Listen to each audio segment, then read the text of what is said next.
Entre les épisodes du hangar qui étaient dédiés au Strike, au Strike-E, à l'Akatsuki, les trailers pour le film de Gundam Seed Freedom et dernièrement le Forbidden, vous devez certainement vous dire, bon, il commence à nous saouler un petit peu avec ces vidéos axées sur Seed. Eh bien écoutez, sachez que je suis grand fan entre autres de cette série et du Cosmic Era que je trouve tout aussi dense que lucé. Bref, vous êtes bien chez le Gundamologue et aujourd'hui on va plonger dans l'univers du Raider en version Full Mechanics. Si vous êtes fan de Gundam ou simplement curieux de découvrir cette maquette extra, vous êtes au bon endroit. Le Raider est non seulement visuellement impressionnant, mais il est également conçu pour offrir une expérience de montage enrichissante et accessible. Dans cette vidéo, nous allons explorer ce kit incroyable étape par étape pour que vous puissiez le découvrir et vous faire votre avis sur cette magnifique machine. Alors préparez vos outils et rejoignez-moi dans cette nouvelle aventure de Gunpla.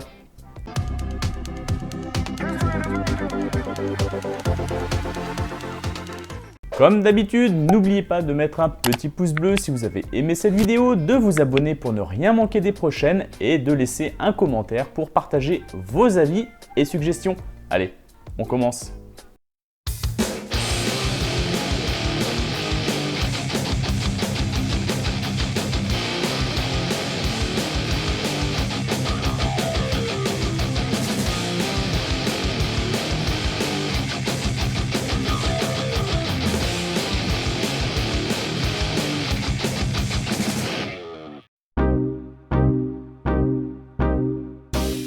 Tout d'abord, regardez-moi cette boîte, un artwork sombre où l'agressivité du Raider se fait pleinement ressentir. Je ne sais pas vous, mais ça me donne des frissons. À l'intérieur, nous trouvons 15 grappes, un câble et 2 plaques de stickers.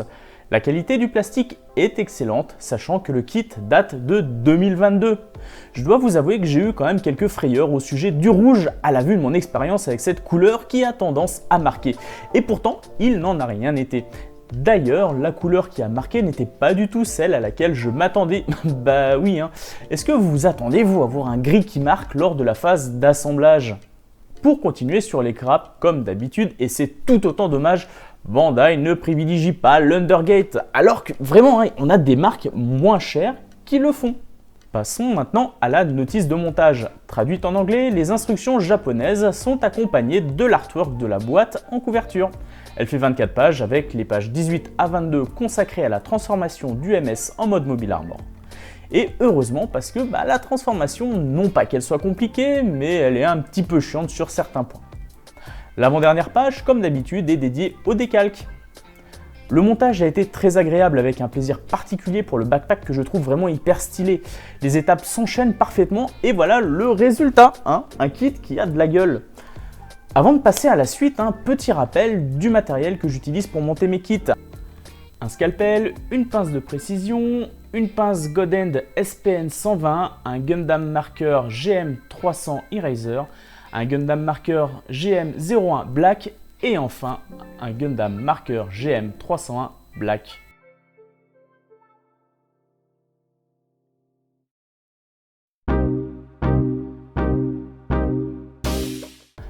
Parlons esthétisme avec ce petit Raider. Ce kit a bénéficié des traitements classiques. Panel lining, pose des décalques et application d'un vernis mat pour casser l'aspect plastique. Eh bien, c'est que ce kit en met plein les yeux entre les deux couleurs dominantes que sont le rouge et le noir et les détails apportés au travers des décalques. Rien que sur la face avant, il y en a quand même 24 à positionner. Alors, attention, je dis pas qu'il y en a trop, bien au contraire, dans le cas présent. Je trouve même que ça rend ce kit hyper détaillé et très agréable à regarder. Le kit de ce Raider est fourni avec un support lui permettant de positionner la masse Mjolnir et un autre pour le mode Mobile Armor. Ceci étant, je vous conseille une Action Base qui permettra de réaliser des poses dynamiques. On va plonger dans l'univers du Raider et explorer les équipements de cette maquette. Préparez-vous, ça va être vachement sympa. Commençons par l'équipement signature du Raider, la masse Mjolnir. Cette arme massive, parfaite pour écraser l'adversaire qui s'opposerait à cette machine. D'ailleurs, regardez cet ingénieux système pour ranger le câble de cette arme. Ensuite, on passe au canon à énergie Zorn, positionné sur le visage, donnant un aspect assez agressif au kit. Regardons maintenant le bouclier équipé d'un double canon de 52 mm, aussi bien fonctionnel en mode Mobile Armor que Mobile Suit.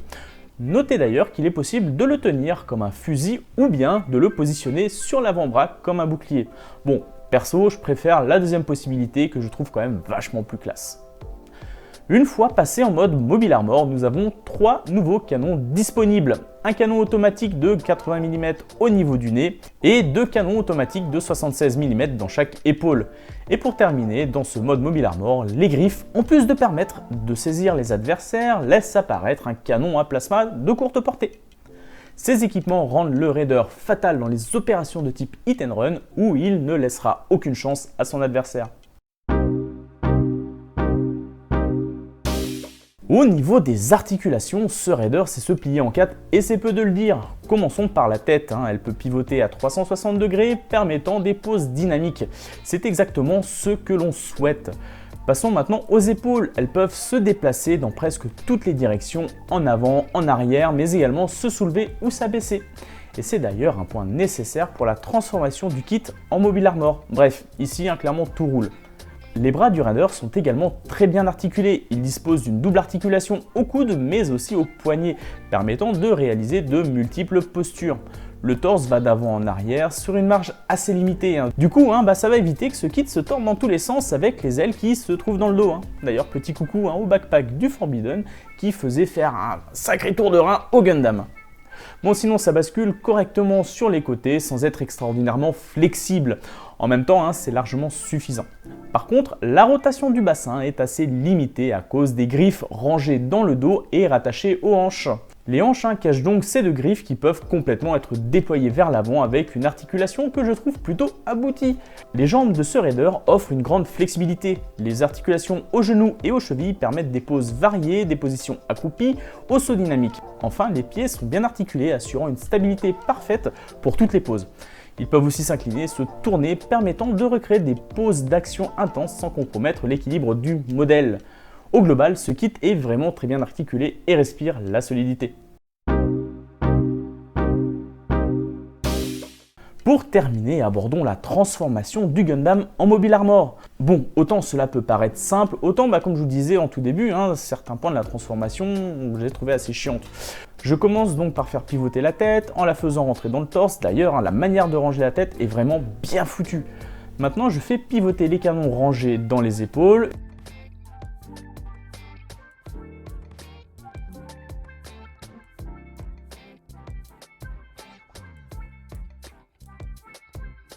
Une fois cela fait, je déplie les ailes. Admirez quand même la belle envergure de la bête.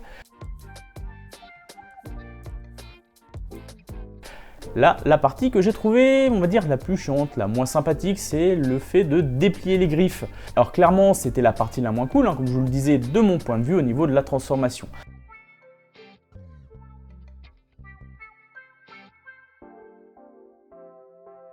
Après avoir réalisé toutes ces étapes, il me reste à replier les jambes avant de les fixer entre elles.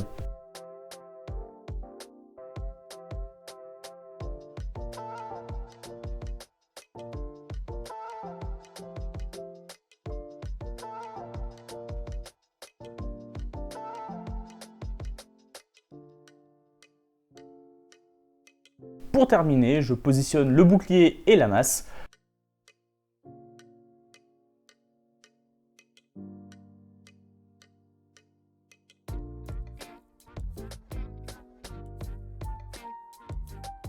Voilà, notre Gundam est transformé en Mobile Armor. Il ne reste plus qu'à le positionner sur une action base pour l'admirer. Petit point intéressant, 2 supports sont fournis pour positionner le Gundam Calamity sur le raider, comme dans la série Gundam Seed. Mais ça, nous le verrons prochainement lorsqu'il sera terminé et présenté dans une prochaine vidéo. Sinon, pas mal, non? Globalement, c'est du solide, on sent que le kit est qualitatif, et quand je vois comment le raider tient parfaitement en mode MS, je n'avais vraiment aucun doute quant au résultat une fois transformé en mode Mobile Armor. Et vous en pensez quoi? N'hésitez pas à me le dire en commentaire. Voilà, nous arrivons à la conclusion de cette vidéo où nous avons parcouru en détail ce raider. Ce kit offre une agréable expérience très bien détaillée où l'assemblage se fait sans réelle difficulté. Sa fidélité à l'animé permet de recréer des scènes de combat vibrantes et de revivre des passages de Gundam Seed.